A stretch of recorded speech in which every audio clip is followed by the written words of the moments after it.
Hi everyone, my name is Matt. I'm going to be talking about data at rest, in use, and in transit within cybersecurity. Um, Quick 2 slides, lots of information to go over though, so let's hop in.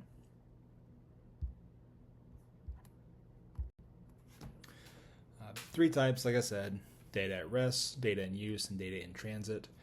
Data at rest is just inactive, stored data. Simply means that it could be on a flash drive, an external drive, internal hard drive, or even the cloud. So if you're taking notes, rest in this case is literally just not being used. It's wherever it is. If it's, like I said, in the cloud, on a server, just on the desktop, the hard drive, whatever it may be, that's what you're going to be looking for that instance. Data in use is just exactly what it sounds like. It is being used in that moment. This could be a program in the background. I'm recording this on PowerPoint. PowerPoint is using my camera. It's moving the data back and forth, etc. It's accessing that system.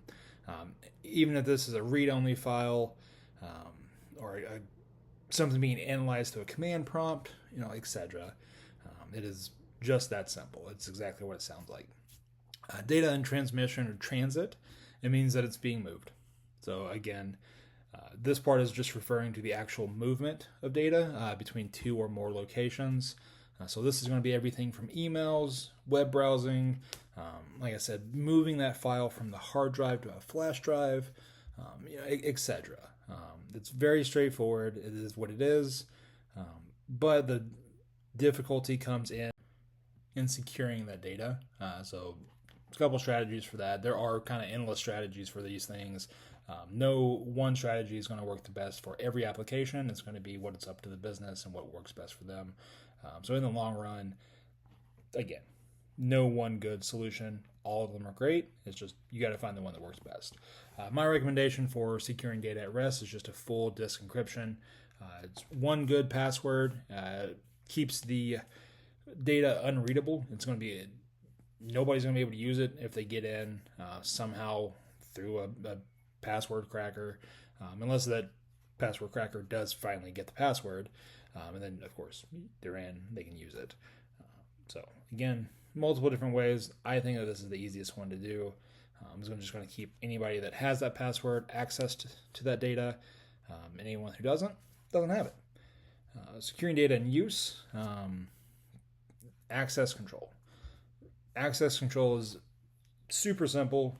If you need the data and you need it for your task at hand, you have access to it. In other terms, if we have a tech at my job, he doesn't need the same access that our HR people does. No, that's two different things. They have two different tasks every day. My tech has no use for anything that the HR department does, and they are more than likely not going to have any use up underneath a truck installing lights or wiring or trailer hitches or anything like that. So data in transit, excuse me. Data in transit, as much as I hate to use it, two-factor authentication is probably the best way.